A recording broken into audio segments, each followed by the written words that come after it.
சரி. நான் ஒரு பாயிண்ட் சொல்றேன். இப்ப வந்து எல்லாம் கம்பீர் சொல்றாங்க, டீம் ஸ்ட்ராட்டஜி சொல்றாங்க. இது எல்லாத்துக்கும் மேல ஒரு ரீசன் இருக்கு. Gambhir one of the reasons and team combination one of the ரீசனா இந்த லாஸ்ட் நம்ம சொல்லலாம். இதுக்கெல்லாம் மேல ஒரு ரீசன் இருக்கு. என்னன்னா வந்து டெஸ்ட் வென்யூஸ். இப்போ நம்ம ஆன டெஸ்ட் மேட்சஸ் இருக்குல்ல, நம்ம ஆன டெஸ்ட் மேட்சஸ் வந்து ஹோம் கண்டிஷனா இருக்கணும்.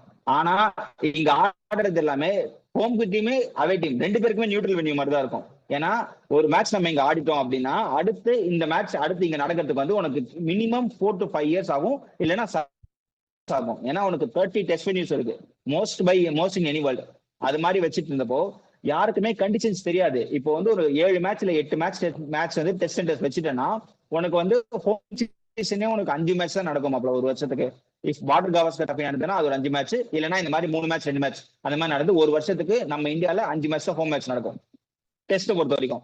அந்த இதுக்கப்போ உனக்கு டெஸ்ட் சென்டர்ஸ் இருந்தா மட்டும்தான் உன்னால அந்த கண்டிஷனை வந்து அக்யூர் பண்ணிக்க முடியும். அப்பதான் அங்க இருக்க பேட்ஸ்மேனோ பவுலரோ அதுக்கப்புறம் ஃபீல்டரோ ஃபீல்டிங் முதற்கொண்டு அந்த அவுட் ஃபீல்ட் எப்படி இருக்கும், கேச்சஸ் எப்படி இருக்கும், அந்த கண்டிஷன்ஸ் எப்படி இருக்கும், டுவெலைட்ல எப்படி பிஹேவ் ஆகும், செஷன் தேர்ட் மினிட் அப்புறம் எப்படி பிஹேவ் ஆகும்னு சொல்லிட்டு அந்த ஹோம் டீமுக்கு ஒரு அண்டர்ஸ்டாண்டிங் இருக்கும். அதுக்கப்புறமா தான் அவங்களால அதுல வந்து பெட்டர்மெண்ட் ஆக முடியும். நீங்க இந்த மாதிரி வந்து நியூட்ரல் வென்யூஸ் வச்சுக்கிட்டு ஒரு மேட்ச் கல்கட்டால ஆடி, கல்கட்டால இதுக்கு முன்னாடி ஆனது 7-8 வருஷத்துக்கு முன்னாடியா, நீங்க அகமதாபாத் மட்டும் ஒரு வென்யூ வச்சுக்கிறீங்க எப்படியா ஒரு மேட்ச் அந்த ஹோம்ல வச்சுங்க சொல்லிட்டு, மத்தபடி மிச்சம் எல்லாமே வந்து டெஸ்ட் சென்டர்ஸா நீங்க வச்சுக்கிட்டா இன்னும் பெட்டரா இருக்கும் ஹோம் டீமுக்கு. அப்பதான் ஹோம் அட்வான்டேஜ் நம்ம கிராப் பண்ணிக்க முடியும், இல்லைன்னா ரொம்ப கஷ்டம் இருக்கும். சோ இந்த மாதிரிதான் இருக்கும் கண்டிஷன்ஸ் சொல்லிட்டு ஹோம் டீமுக்கு ஒரு நாலேஜ் இருக்கும்.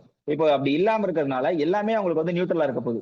சோ திடீர்னு தர்மசாலால போய் ஆடுவாங்க, அது 6 வருஷம் 7 வருஷம் முன்னாடி உனக்கு அந்த சைக்கிள் ரிப்பீட் ஆகிறப்போ அந்த பிளேயர்ஸே இருக்க மாட்டாங்க உனக்கு. அதுதான் இல்ல இல்ல பிரச்சனை. அந்த கன்சிஸ்டன்சி ஆஃப் பிளேயர்ஸ்னால பிரச்சனை. இல்ல மாப்பிள, அது புரியுது. ஆனா எங்க பிசிசி எப்படி பார்ப்பாங்கன்னா, இது வந்து ஒரு ரெவென்யூ மேனேஜ்மெண்ட்டா பாக்குறாங்க.